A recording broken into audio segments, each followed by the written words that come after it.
When I stood on the porch of what used to be my house and watched a moving truck pull up with complete strangers claiming they owned my home, I knew my son had done something unforgivable. But I wasn't the helpless 72-year-old widow he thought I was. That night, when he opened his front door and saw me standing there with a police officer and a stack of legal documents, his face went white as a sheet. "Mom, I can explain," he started, but I cut him off with 5 words that made his knees buckle. "You're the one moving out. Before I tell you how I took back everything he stole from me, I need to know, where are you watching from? Drop your city in the comments below and subscribe so you don't miss what happened next. Trust me, you'll want to hear this. My name is Dorothy Patterson, and I'm 72 years old. 3 months ago, my husband Charles passed away after 48 years of marriage. He died in his sleep, peacefully, the way everyone hopes to go. Our only son, Michael, came to the funeral with his wife Jessica, stayed for 2 days, and then flew back to California. Before he left, he hugged me tight and said, "Mom, if you need anything at all, just call me." I believed him. That was my first mistake. The weeks after Charles died were the loneliest of my life. I'd wake up every morning reaching for him, forgetting for just a second that he was gone. The house felt too big, too quiet, too full of memories. I'd sit in Charles's favorite chair and cry until I had no tears left. Michael called once a week, always on Sunday mornings, always asking the same questions. "How are you doing, Mom? Are you eating okay? Do you need me to come visit?" I always said I was fine. I didn't want to be a burden. One Tuesday morning, about 6 weeks after the funeral, I was having coffee on the back porch when a man in a suit knocked on my door. He said his name was David Miller and that he was a real estate agent. "Mrs. Patterson, I'm here to do a walkthrough of the property. The new owners want to move in next month, so we need to assess any repairs." I just stared at him, my coffee cup frozen halfway to my lips. New owners? What new owners? David looked confused, then concerned. He pulled out a folder and showed me documents with my house address on them. "The sale was finalized last week. Your son Michael handled everything. He said you were moving to a senior living facility and wanted to sell quickly." My hands started shaking so badly I had to set down my coffee cup. Michael had sold my house. My house. The home where I'd raised him, where Charles and I had built our life together, where every room held 40 years of memories. I told David there had to be a mistake. I wasn't moving anywhere. I hadn't signed anything. He showed me more papers, and there it was. My signature on a power of attorney document and a bill of sale. But I'd never seen these papers before in my life. "Mrs. Patterson, I'm just the agent. You'll need to talk to your son about this." He left his card and walked away, leaving me standing in my own doorway feeling like the ground had opened up beneath my feet.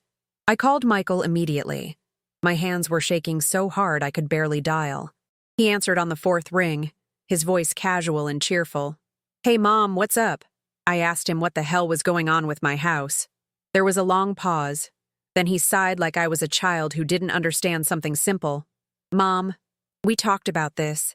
You can't live alone anymore. Dad's gone. You're getting older. The house is too much for you to handle. We never talked about this, Michael. I never agreed to sell my house." My voice was rising, something that never happened. I was always the calm one, the peacemaker. But not today. Michael's tone shifted, became more defensive. "Mom, you signed the power of attorney. You gave me the authority to make these decisions for you. I'm doing what's best for you, even if you can't see it right now." He was treating me like I was senile, like I didn't know my own mind. I told him I never signed any power of attorney. He laughed, actually laughed. "Mom, you signed it 2 months ago when I came for Dad's funeral. Remember? I brought you papers to make sure everything was in order after Dad died. You were so out of it from grief, you probably don't remember. That was when I realized what he'd done. He'd taken advantage of me in my weakest moment, when I was drowning in grief and barely functioning. He'd made me sign documents I couldn't even see through my tears. Where am I supposed to go, Michael? This is my home." There was another pause, and I could hear Jessica saying something in the background. "We found you a really nice senior living community about an hour from here. It's got everything you need. meals, activities, nursing care. You'll have your own little apartment. It's going to be so much better for you, Mom. He was selling me a future I never asked for, using my own son's voice to do it. I asked him how much he sold my house for. He hesitated. Mom, that's not really important right now. But I insisted, my voice turning cold in a way that surprised even me. $450,000. It's a good price, Mom. The market's hot right now. $450,000 for the house Charles and I bought for $42,000 in 1976. The house we'd put our hearts and souls into, and Michael had sold it without even asking me. What happens to that money, Michael? Another pause. Well, the senior living facility requires a pretty hefty deposit, about $50,000. And then there are some debts that Dad left behind that we need to take care of. Medical bills, credit cards, that kind of thing. I knew for a fact that Charles had paid off every bill before he died. He was meticulous about money. What debts? Michael stumbled over his words. Just some things, Mom. Don't worry about it. I'm handling everything. That's when I understood completely. Michael wasn't protecting me. He was stealing from me. He'd sold my house, planned to stick me in a facility, and pocket the rest of the money. My own son. The boy I'd rocked to sleep every night, taught to ride a bike, put through college by taking extra shifts at the hospital. This was how he repaid 48 years of love and sacrifice. I hung up on him. I'd never done that before in my entire life, but I hung up and sat there in Charles's chair, my whole body trembling with rage and betrayal. That's when I noticed something on the coffee table. Charles's old leather notebook where he kept all his important information. Bank accounts, insurance policies, legal contacts. I picked it up and started reading, and what I found there changed everything. Charles had kept meticulous records of everything. And there, on page 12, was information about a trust he'd set up 5 years ago without telling Michael. A trust that protected our assets from exactly this kind of situation. There were also notes about our lawyer, Margaret Chen, with a phone number and a note in Charles's handwriting. If anything happens to me and Michael tries something, call Margaret immediately. She knows everything. I called Margaret that afternoon. When I told her what happened, she didn't sound surprised. Dorothy, Charles came to see me 6 months before he died. He was worried about Michael's gambling debts and some bad financial decisions he'd been making. We set up protections, but I need to see those documents Michael had you sign. I told her about the real estate agent, about the supposed power of attorney. Don't sign anything else and don't leave that house. I'll be there tomorrow morning with everything we need. That night, I barely slept. I kept replaying every conversation I'd had with Michael over the past few months, looking for signs I'd missed. The way he'd been so eager to help with the funeral arrangements, insisting I let him handle the paperwork. The way he'd brought me stacks of documents to sign, to make things easier. The way Jessica had kept saying how wonderful those senior living facilities were. How happy I'd be there. They'd been planning this for months, maybe even before Charles died. The next morning, Margaret arrived at 8 o'clock sharp with her briefcase and another woman I didn't recognize. Dorothy, this is Patricia Reynolds. She's a forensic document examiner. Patricia examined the power of attorney papers the real estate agent had given me, using some kind of special light and a magnifying glass. After 20 minutes, she looked up with a grim expression. Mrs. Patterson, this signature has been forged. It's good, but it's not yours. See this loop here? Your signature doesn't have that. And the pen pressure is wrong. Margaret nodded like she'd expected this. Dorothy, your son committed fraud. He forged your signature, sold your house illegally, and planned to take the money. This isn't just a family disagreement. This is a crime. Hearing her say it out loud made it real in a way it hadn't been before. My son was a criminal. He'd committed fraud against his own mother. I felt something inside me break and then harden into something cold and sharp. What can we do? I asked. Margaret pulled out more documents from her briefcase. First, we're going to void that sale. The buyers are going to be upset, but once they know it was fraudulent, they'll understand. Second, we're going to file a police report for forgery and fraud. And third, we're going to make sure Michael never has access to your assets again. She paused, looking at me carefully. Dorothy, I have to ask. Are you sure you want to do this? Once we start, there's no going back. Michael will face criminal charges. I thought about Charles, about how betrayed he'd feel if he knew what our son had done.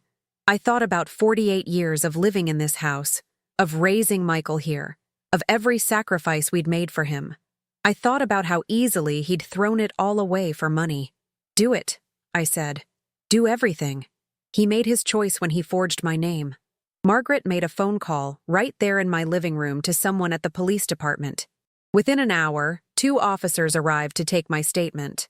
I told them everything. The real estate agent showing up, the forged documents, Michael's admission on the phone about selling the house. One of the officers, a young woman named Sarah, held my hand while I cried. Mrs. Patterson, what your son did is elder abuse. We take this very seriously. They took photographs of the documents. They recorded my statement. They asked me questions about Michael's finances, about whether he'd asked me for money before, about his relationship with his wife Jessica. I told them about the gambling debts Charles had mentioned, about the fancy car Michael had bought last year, about the expensive vacations he kept posting on social media. Each detail painted a clearer picture of a son who'd been living beyond his means and saw his mother as a solution. After the police left, Margaret sat with me at the kitchen table. Dorothy, there's something else you need to know. The trust Charles set up, it contains more than just protection for the house. He had life insurance, investments, and savings that Michael doesn't know about. You're not poor, not by a long shot. Charles made sure you'd be taken care of no matter what happened. She showed me statements I'd never seen before, numbers that made my head spin. Charles had built us a comfortable retirement in secret, protecting it from Michael's greed. That afternoon, Margaret filed an emergency injunction to stop the house sale. The buyers were upset at first, angry even, until Margaret showed them proof that the sale was fraudulent. They'd been victims too, tricked into buying a house that wasn't legally for sale. They agreed to back out of the purchase, and their lawyer sent a strongly worded letter to Michael demanding the return of their deposit. I spent that evening going through Charles's notebook more carefully. On the last page, he'd written me a letter dated just 2 weeks before he died. Dorothy, my love, if you're reading this, it means I'm gone and you need help. I know Michael has problems. I've known for a long time, but he's still our son, and I couldn't give up hope that he'd change. I've put protections in place so he can't hurt you financially. Margaret knows everything. Trust her. And remember, you are stronger than you think. I love you forever. Charles. I cried reading those words, but they weren't the helpless tears I'd been crying for weeks. These were tears of gratitude for a husband who'd loved me enough to protect me even after death, and tears of determination because I knew what I had to do next. Michael thought he was dealing with a confused, grief-stricken old woman who'd roll over and accept whatever he decided for her. He was about to learn how wrong he was. That night, Michael called me 7 times. I didn't answer. He left voicemails, each one more panicked than the last. Mom, please pick up. We need to talk about this. Mom, you're overreacting. Let me explain. Mom, you're making a huge mistake. Just call me back.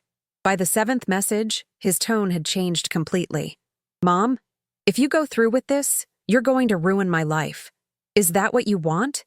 To destroy your own son? That message told me everything I needed to know.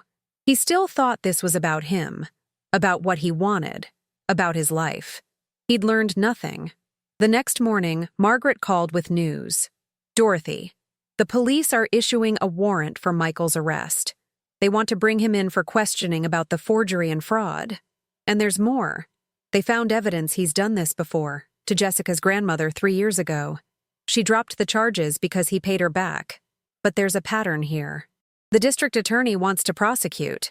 This wasn't just my son making one bad decision. This was who he'd become. A man who preyed on elderly women in his own family. I asked Margaret what would happen next. He'll be arrested, probably in the next day or 2. He'll make bail, but the trial will take months. Dorothy, you need to prepare yourself. This is going to get ugly.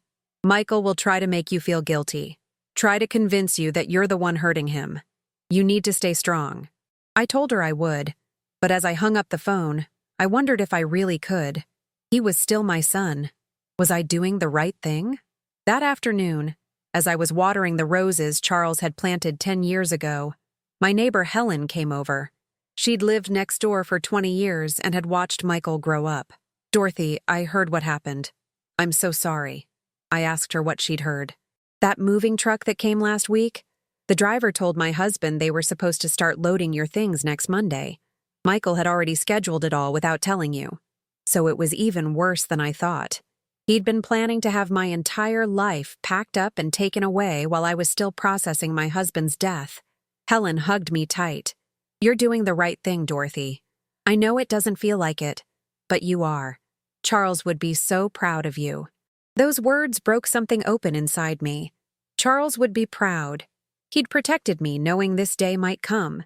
And now I was protecting myself the way he'd taught me to, with strength, with dignity, and with the law on my side.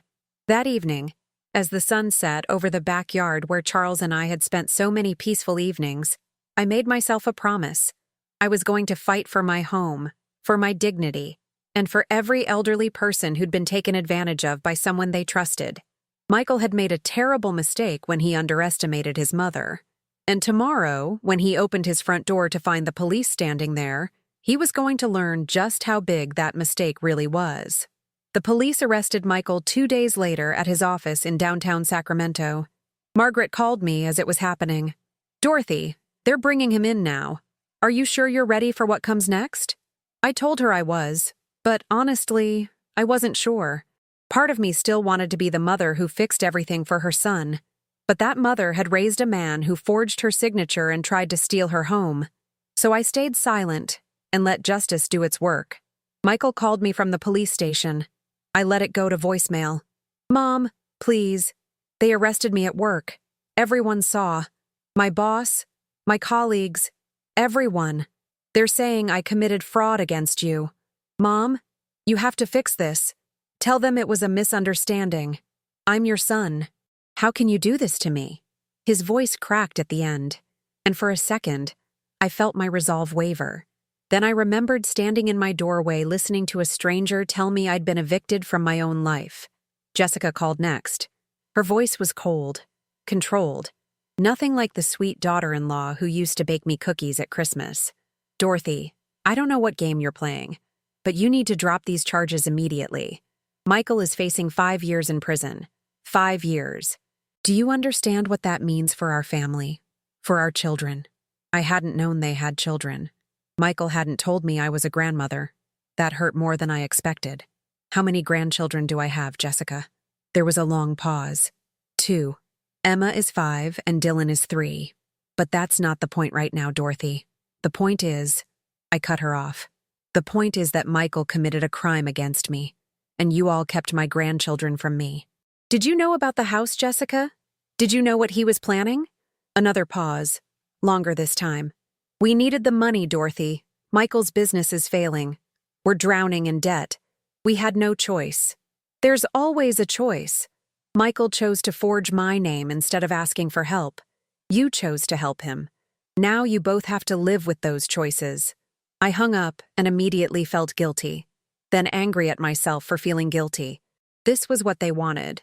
For me to feel so bad that I'd rescue them from the consequences of their own actions. But Charles's letter echoed in my mind. "You are stronger than you think." That night, someone threw a rock through my front window. It had a note wrapped around it. "Drop the charges or else." I called the police immediately. Officer Sarah came back, the same young woman who'd taken my statement. She photographed the rock, the note, the broken window. "Mrs. Patterson, this is witness intimidation. We can add that to Michael's charges, or we can investigate who else might be involved." I told her to investigate. If Jessica or Michael's friends thought they could scare me into silence, they needed to learn better. Margaret came over the next morning with more news. "Dorothy, Michael made bail. His lawyer is pushing for a deal. If you agree to drop the charges and let him pay you back over time, he'll avoid prison."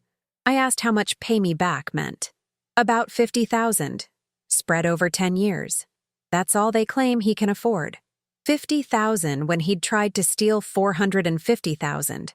And 10 years of being tied to monthly payments, of having to see him, of never being free from what he'd done. No deal, I said. Margaret smiled. I was hoping you'd say that, because I found something else. Michael took out 3 credit cards in your name over the past year. He's been using them to fund his lifestyle, expensive dinners, golf club memberships, trips to Vegas. He owes another $75,000 on those cards, all with your name on them. We can add identity theft to the charges. My son had been systematically stealing from me for a year, and I'd been so lost in taking care of Charles during his final months that I never noticed. The preliminary hearing was scheduled for 2 weeks later. Margaret prepared me for what to expect. Michael's lawyer will try to paint you as a vindictive mother who's angry about normal family disagreements. They'll say you're old, confused, that you did sign those documents and just don't remember. They'll make this about your mental capacity, not his crimes. I asked her if that would work. Not with the evidence we have. But Dorothy, you need to be ready. They're going to attack you personally. It's going to hurt. She was right. The day of the hearing, Michael's lawyer stood up and said I was a confused elderly woman suffering from grief-induced dementia who had given her son power of attorney and was now regretting a decision she'd made willingly. He said Michael was a loving son trying to protect his mother from herself. He painted me as the villain and Michael as the victim. I sat there listening to this stranger tell lies about my life and had to grip the edge of my chair to keep from screaming. Then Margaret stood up. She presented Patricia's forensic analysis showing the signature was forged. She presented bank records showing Michael had been stealing from me for over a year. She presented testimony from the real estate agent who confirmed I'd had no knowledge of the sale. And finally, she presented Charles's trust documents and letter, proving that my late husband had known Michael was a threat and had taken steps to protect me. By the time she finished, Michael's lawyer looked like he wanted to crawl under his table. The judge, a stern woman in her 60s named Judge Morrison, looked at Michael with disgust. Mr. Patterson, the evidence shows a clear pattern of financial exploitation of your elderly mother. Bail is revoked. You'll remain in custody until trial. Michael's face went white. Jessica, sitting behind him, let out a sob. 2 officers led Michael away in handcuffs. As he passed my seat, he looked at me with such hatred that I barely recognized him as the boy I'd raised. I know some of you watching might think I went too far. Maybe you're wondering if I should have forgiven him. But let me ask you this. What would you have done? Leave a comment and let me know, because what happened next tested everything I thought I knew about family. That night, I got a call from an unknown number. It was Emma, my 5-year-old granddaughter. Grandma Dorothy, Mommy says you're the reason Daddy's in jail. She says you're a bad person. But Daddy showed me pictures of you and you look nice. Are you nice, Grandma? My heart shattered into a million pieces. I told her I loved her, even though we'd never met. I told her that sometimes grown-ups make mistakes and have to face consequences. She asked if she could meet me someday. Before I could answer, Jessica grabbed the phone and hung up. I cried for hours that night. Not for Michael, but for those children who were caught in the middle of their father's crimes. Emma and Dylan, who I'd never held as babies, never watched take their first steps, never spoiled with grandparent love. Michael had stolen that from me too, and that theft hurt worse than anything else he'd done. Charles would have loved being a grandfather. He'd missed that entirely. The next morning, Helen came over with coffee and her no-nonsense attitude. Dorothy, I heard about the phone call. Jessica is using those children as weapons. Don't let her guilt you into backing down. But I wasn't thinking about backing down. I was thinking about those children growing up believing I was the villain in their family story. I was thinking about how Michael's crimes were creating ripples that would affect generations. Margaret called with an update. Dorothy, Michael's lawyer has filed a motion to have you evaluated by a psychiatrist. They're claiming you're mentally unfit and that your testimony should be disregarded. I felt that familiar rage building again. They were trying to have me declared incompetent, to paint me as a confused old woman who couldn't be trusted. It was exactly what Charles had warned me about in his letter. The psychiatric evaluation was scheduled for the following week. Dr. Harrison, a kind woman in her 50s, spent 3 hours with me. She asked about my childhood, my marriage, my relationship with Michael. She gave me memory tests, cognitive assessments, and emotional inventories. At the end, she closed her notebook and smiled. "Mrs. Patterson, you are one of the sharpest 72-year-olds I've ever evaluated. Your memory is excellent. Your reasoning is sound. And your emotional responses are completely appropriate given what you've been through. I'll make sure my report reflects that." But Michael's attacks didn't stop there. He somehow got my phone number, probably from old records, and started calling me collect from jail. I never accepted the charges, but the calls kept coming. 5 times a day, every day, the automated system asking if I'd accept a call from an inmate. It was psychological warfare, a constant reminder that my son was behind bars because of me. Finally, I had the number blocked. Then the letters started arriving. Long, rambling letters from Michael filled with Bible verses about forgiveness and reconciliation. "The Lord teaches us to forgive 70 times 7 times, Mother. How many chances did you give me? Just one mistake and you threw me away like garbage. What kind of Christian are you?" He was trying to weaponize my faith against me, to make me believe that being a good person meant letting him destroy my life without consequences. I showed the letters to Father Murphy at my church. He read them carefully and shook his head.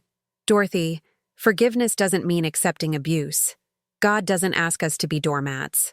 Your son is trying to manipulate you, and using scripture to do it is particularly disgusting." His words gave me permission to feel what I was already feeling, that protecting myself wasn't a sin, that setting boundaries wasn't unchristian, that I could forgive Michael someday without rescuing him today. Meanwhile, the credit card companies were coming after me for Michael's debts. Even with proof of identity theft, they wanted their money. Margaret filed disputes on all of them, but the process was exhausting.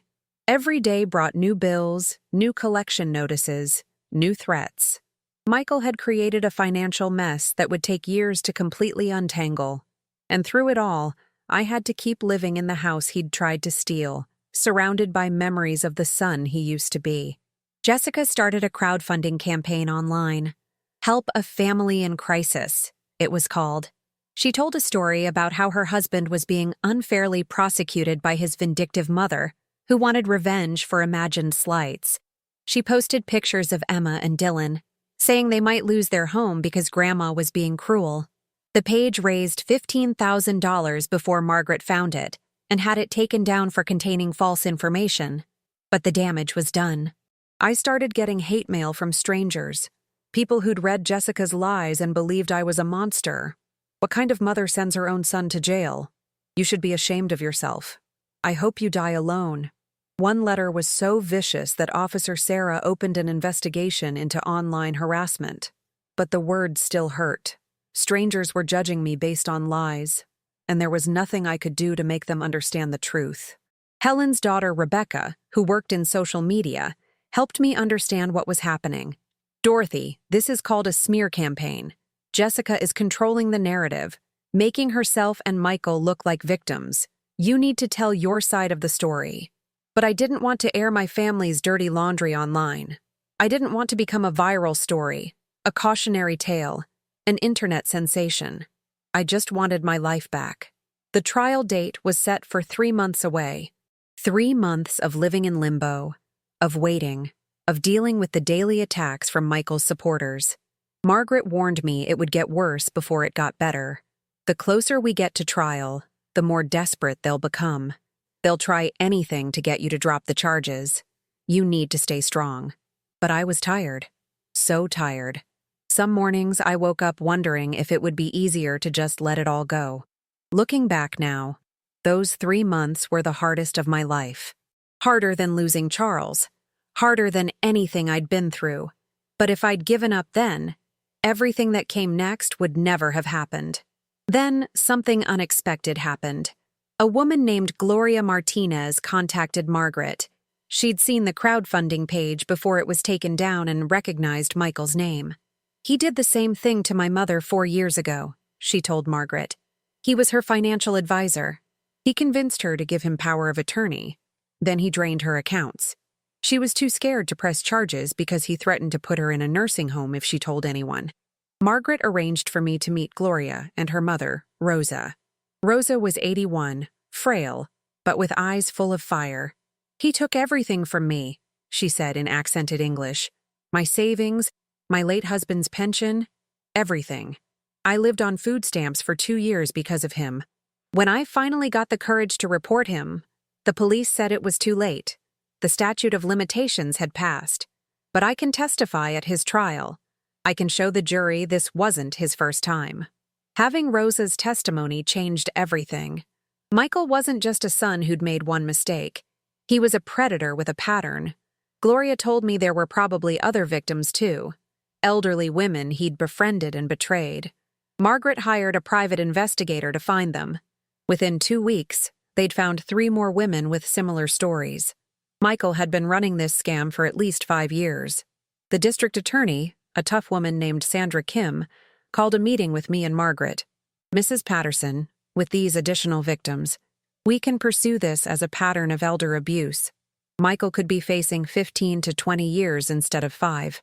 But I need you to be prepared. This trial is going to be brutal. His defense will attack every one of you women. They'll say you're confused, lying, conspiring against him. Are you ready for that?" I looked at Rosa, at Gloria, at the faces of the other women Michael had destroyed. We were all mothers, grandmothers, widows who'd trusted someone we shouldn't have. We were all someone's cautionary tale. But together, we were something else. We were witnesses. We were proof. We were a chorus of voices that couldn't be silenced. "We're ready," I said. And I meant it.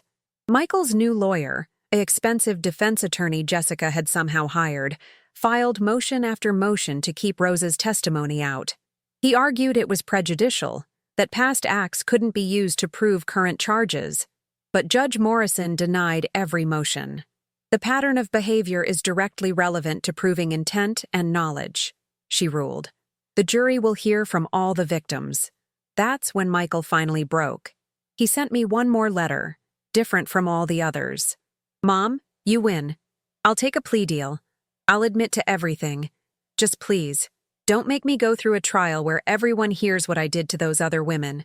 Emma and Dylan don't need to know that about their father. I'm begging you, please." For the first time since this started, he sounded like my son again. Scared, remorseful, human. I met with Sandra Kim and Margaret to discuss the plea offer. He'll plead guilty to all charges: forgery, fraud, identity theft, elder abuse. In exchange, he wants a sentence of 7 years instead of 15. He'll have to pay full restitution to you and the other victims, and he'll be registered as having committed crimes against vulnerable adults, which means he can never work in finance again. 7 years seemed like forever. It also seemed like nothing compared to what he'd tried to do to me. "What do the other victims want?" I asked. Sandra called each of them. Rosa wanted the maximum sentence. Gloria was willing to accept the plea. The others were split. It came down to me. I was the primary victim, the one whose case was strongest. Whatever I decided would likely determine what happened. "Mrs. Patterson," Sandra said gently, "there's no wrong choice here. You need to do what's right for you." That night, I sat in Charles's chair and thought about the man I'd married. He'd been tough but fair, strict but loving. He'd believed in consequences but also in redemption. What would he want me to do? Then I remembered something he used to say. "Dorothy, sometimes the kindest thing you can do for someone is let them face the full weight of what they've done. That's how people change." I called Sandra the next morning. "We'll take the plea, but with conditions. 7 years, full restitution, and Michael has to write personal letters of apology to every victim. Real apologies, not excuses. He has to acknowledge exactly what he did and why it was wrong. And those letters get read in court before the sentencing, so there's a public record of his admissions." Sandra agreed to add those terms. The plea hearing was scheduled for the following week. Michael would stand before Judge Morrison and admit to destroying multiple lives for money. He would acknowledge that he'd targeted vulnerable elderly women because he thought they were easy marks. He would confess to everything. And then he'd be taken away to begin serving his sentence. 7 years. He'd be 51 when he got out. His children would be teenagers who barely remembered him. The night before the hearing, Jessica called me one last time. "I hope you're happy, Dorothy. You're taking their father away from Emma and Dylan. They'll grow up without him because you couldn't forgive one mistake. Her voice was bitter, defeated. I almost felt sorry for her. Almost. Jessica, Michael made dozens of mistakes over years. He hurt multiple people. Those children deserve to know the truth about their father, not grow up believing his crimes were acceptable. Maybe someday they'll understand. They'll never understand, she spat. And they'll never forgive you. You've lost your grandchildren forever. She hung up. Those words haunted me through the night. Was she right? Had I sacrificed any relationship with my grandchildren to get justice? Was it worth it? I thought about Emma's voice on the phone asking if I was nice. Would she ever know the truth? Would she ever understand that sometimes love means protecting yourself, even from family? The morning of the plea hearing, I woke up early and stood in my bedroom. My bedroom, in my house. The home that was still mine because I'd fought for it. I thought about all the women Michael had victimized, about Rosa who'd lived on food stamps, about the others who'd lost their security because they'd trusted the wrong person. If I'd given up, if I'd let Michael face no consequences, what message would that send to predators everywhere? That elderly women are easy targets because we'll always choose peace over justice? No, I'd made the right choice. And as I drove to the courthouse that morning with Margaret beside me, I felt something I hadn't felt in months. I felt proud, not happy. This whole situation was a tragedy, but proud that I'd been strong enough to stand up for myself and for the other women Michael had hurt. Charles would have been proud too. I could feel it. The courtroom was packed. Rosa sat beside me, holding my hand. Gloria and the other victims filled the row behind us. Michael was led in wearing an orange jumpsuit, his hands cuffed in front of him. He looked thinner, older, broken. For a second, I saw the little boy who used to crawl into bed with Charles and me during thunderstorms. Then I remembered the man who'd forged my signature and tried to steal my life. The little boy was gone. He'd been gone for a long time. Judge Morrison entered and everyone stood. She reviewed the plea agreement, asking Michael if he understood what he was agreeing to. Yes, Your Honor. His voice was barely a whisper. Then came the part I'd insisted on, the reading of the apology letters. The prosecutor stood and began reading the first one, addressed to Rosa Martinez. Mrs. Martinez, I targeted you because I thought you were weak and alone. I was wrong. I stole your security and your dignity. I cannot undo what I did, but I acknowledge it fully. I am deeply sorry. Rosa squeezed my hand so tight it hurt. Tears rolled down her cheeks. The prosecutor read letter after letter, to Gloria's mother, to the other victims, and finally to me. Mom, I looked at you and saw dollar signs instead of the woman who sacrificed everything for me. I betrayed your trust, Dad's memory, and my own children's future. I forged your name because I was desperate and selfish. I convinced myself I was helping you, but I was only helping myself. I destroyed our family for money I didn't earn. I am sorry. I don't expect forgiveness. I only hope that someday you can find peace. The words were right, but they felt empty. Like he'd written what his lawyer told him to write, not what he truly felt. Judge Morrison seemed to sense it too. Mr. Patterson, do you understand that these women, including your own mother, will carry the trauma of your betrayal for the rest of their lives? That you didn't just steal money, you stole their sense of safety and trust? Michael nodded, tears streaming down his face. Yes, Your Honor. I understand. I'm not convinced you do, Judge Morrison said, her voice sharp as a blade. I've been a judge for 23 years. I've seen every kind of financial crime imaginable. But what you did is particularly heinous because you specifically targeted elderly women, many of them widows, many of them vulnerable. You used your position of trust, as a son, as a financial advisor, as someone they believed cared about them. That makes you not just a criminal, but a predator, she continued, her words filling the silent courtroom. The plea agreement calls for 7 years. But before I accept it, I want you to look at these women. Really look at them. Your mother is 72 years old. Rosa Martinez is 81. These women don't have 7 years to wait for justice. They don't have unlimited time to heal from what you did. Every day they live with your betrayal is a day stolen from the peace they deserve in their final years. Michael turned and looked at us. His eyes met mine, and I saw something there I couldn't quite name. Shame, maybe.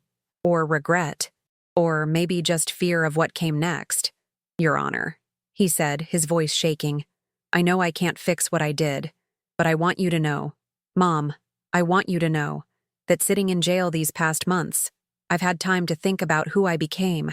The gambling addiction started small. Then the debts piled up. I was drowning and I couldn't see any way out except through other people's money. That's not an excuse, Judge Morrison interrupted.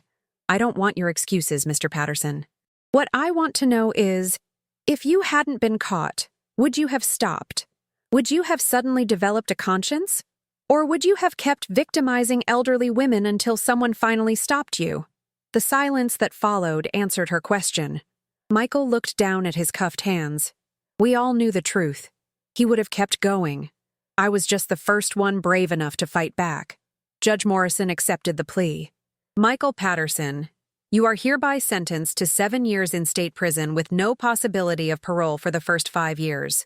You will pay full restitution to all victims, a total of $643,000. You will be registered as having committed financial crimes against vulnerable adults, and upon your release, you will be prohibited from working in any financial capacity or having access to elderly clients. Do you understand? Michael nodded. Yes, Your Honor. The gavel came down with a sound like thunder.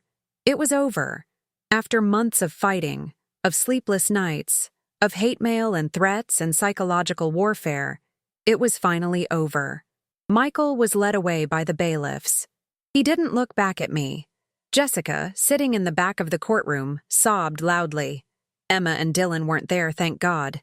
They didn't need to see their father being taken away in chains. Outside the courthouse, Rosa hugged me tight. We did it, Dorothy. We stopped him. Gloria and the others gathered around us, all of us crying and laughing at the same time. A reporter from the local news approached, asking if I wanted to make a statement. Margaret started to wave her away, but I stopped her. Yes, I said. I want to say something. I looked directly into the camera and spoke the words I'd been holding inside for months. My name is Dorothy Patterson. I'm 72 years old, and my son tried to steal my house by forging my signature. I'm standing here today to tell every elderly person watching, you don't have to accept abuse from anyone, not even family. You don't have to stay silent. You don't have to choose peace over justice.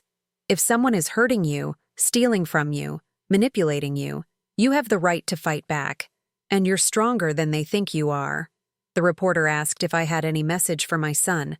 I thought about it for a long moment. I hope prison gives him time to become the person he should have been. I hope he finds real remorse, not just regret at being caught. And I hope that when he gets out, he spends the rest of his life making amends. But whether he does or not, I'm going to be okay. I have my home, I have my dignity, and I have the satisfaction of knowing I didn't let him destroy me. That night, I went home to my house legally and completely mine, and I walked through every room.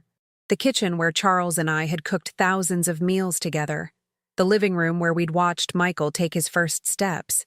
The bedroom where Charles had died in his sleep, peacefully, loved. This wasn't just a house. It was 48 years of my life, and I'd fought for it. I'd won. Helen came over with a bottle of wine. We sat on the back porch, the same place Charles and I had spent so many evenings, and we toasted to survival. Dorothy, you did something incredibly brave. You stood up to your own son. Most people can't do that. I told her it didn't feel brave, it felt necessary. Sometimes the bravest thing we can do is simply refuse to be victims, she said. And she was right. The weeks that followed were strange, quiet. I kept expecting the phone to ring with another threat, another crisis, another attack, but it didn't. Michael was in prison. Jessica had moved back to her parents' house with the children. The hate mail stopped. The collection agencies backed off once they understood I was a victim of identity theft. Slowly, carefully, my life began to feel like my own again. I started volunteering at a local senior center, teaching other elderly people how to protect themselves from financial abuse. I told my story over and over, watching faces change from shame to anger to determination. Don't be embarrassed if it happened to you, I'd tell them. These predators are professionals. They know exactly how to manipulate us. But knowledge is power.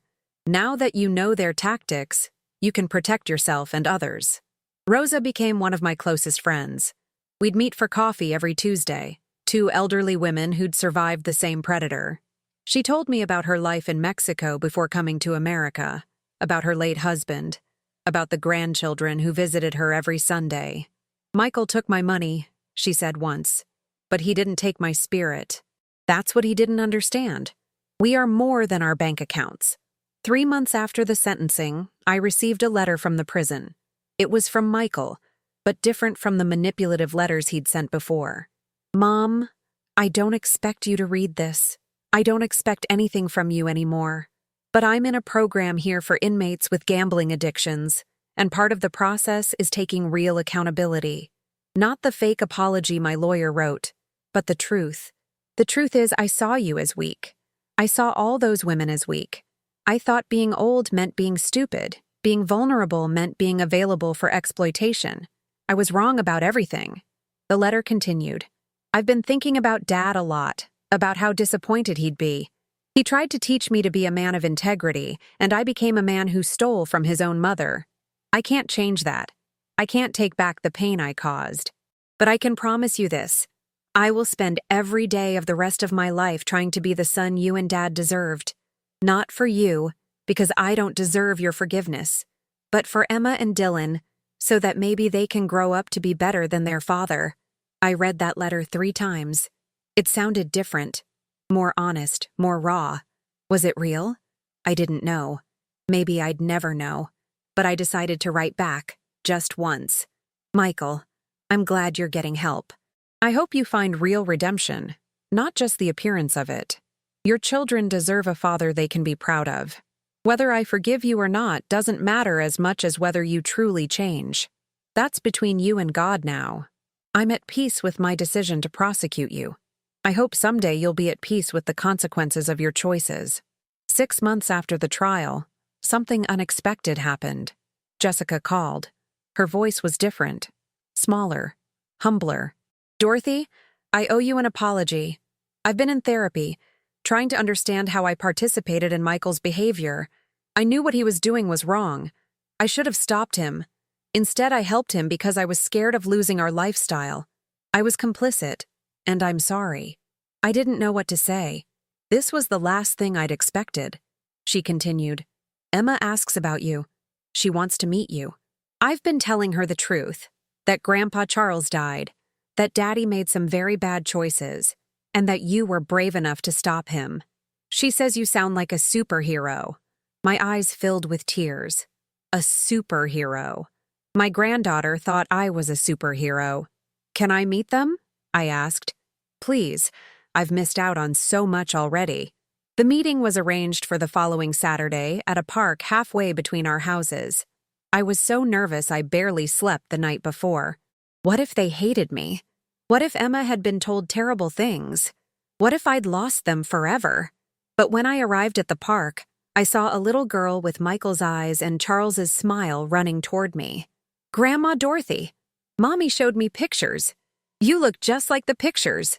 Emma threw herself into my arms, and I held her tight. This grandchild I'd never met. This little girl who carried my late husband's DNA and my son's mistakes and her own beautiful innocence. Dylan was shyer, hiding behind Jessica's legs, but eventually he came over too. I spent 2 hours with them, pushing them on swings, buying them ice cream, listening to them chatter about kindergarten and cartoons and their new house. It wasn't enough to make up for 5 years of stolen time, but it was a start. As I was leaving, Jessica pulled me aside. Dorothy, I can't undo the past, but I can try to do better going forward. Would you like to see the kids regularly? Maybe every other Saturday? I told her yes, absolutely yes. And Dorothy, thank you for not giving up. Michael needed to face consequences. We all did. You taught us that love doesn't mean accepting abuse. That's a lesson Emma and Dylan need to learn too. A year after the trial, I stood in my backyard watching the sunset. The same backyard Charles and I had designed together, where Michael had played as a child, where I'd nearly lost everything. But I was still here, still standing, still strong. My phone rang. It was Rosa asking if I wanted to meet for coffee tomorrow. After we hung up, Helen waved from her backyard. Life was good. Not perfect, but good. I thought about everything I'd been through. The shock of discovering Michael's betrayal, the fear of losing my home, the exhaustion of fighting legal battles, the pain of choosing justice over a false peace, the joy of meeting my grandchildren, the slow, difficult process of healing. If someone had told me a year ago that I'd come through this not just surviving but thriving, I wouldn't have believed them. But here I was, 73 years old, living in my house, surrounded by friends, connected to my grandchildren, and more sure of who I was than I'd ever been. Michael had tried to erase me, to reduce me to a confused old woman who couldn't fight back. Instead, he'd revealed a strength I didn't know I had. Charles had been right all along. I was stronger than I thought. That night, I opened Charles's notebook one more time. On the very last page, written in his shaky handwriting from near the end of his life, was a note I'd missed before. Dorothy, if you're reading this, it means you survived whatever Michael tried to do. I knew you would. You've always been the strongest person I knew, even when you didn't know it yourself. Live your life fully. Don't let fear or guilt or anyone else's manipulation stop you. You deserve peace. You deserve joy. You deserve everything. I love you forever. Fight for yourself the way you always fought for us. Charles. I closed the notebook and smiled through my tears. I'd done it. I'd fought for myself. I'd won my life back. And tomorrow, I'd wake up in my own bed, in my own house, free from fear and manipulation. Tomorrow, I'd have coffee with Rosa, see my grandchildren next Saturday, and continue building the life I deserved. Michael had tried to steal my future. Instead, I'd claimed it for myself. That's my story. What do you think? Would you have done the same? Would you have prosecuted your own son? Or would you have chosen to forgive and move on? I still wonder sometimes if I made the right choice. But then I remember standing in that doorway listening to a stranger tell me I'd been evicted from my own life, and I know I did what I had to do. Leave me a comment below. I read every single one. Give this video a like if my story touched you. And subscribe, because I have many more stories like this to share with you. Stories about survival, about strength, about refusing to be a victim no matter who's trying to victimize you. Thank you for listening. Thank you for being here. And remember, you're stronger than you think, much stronger.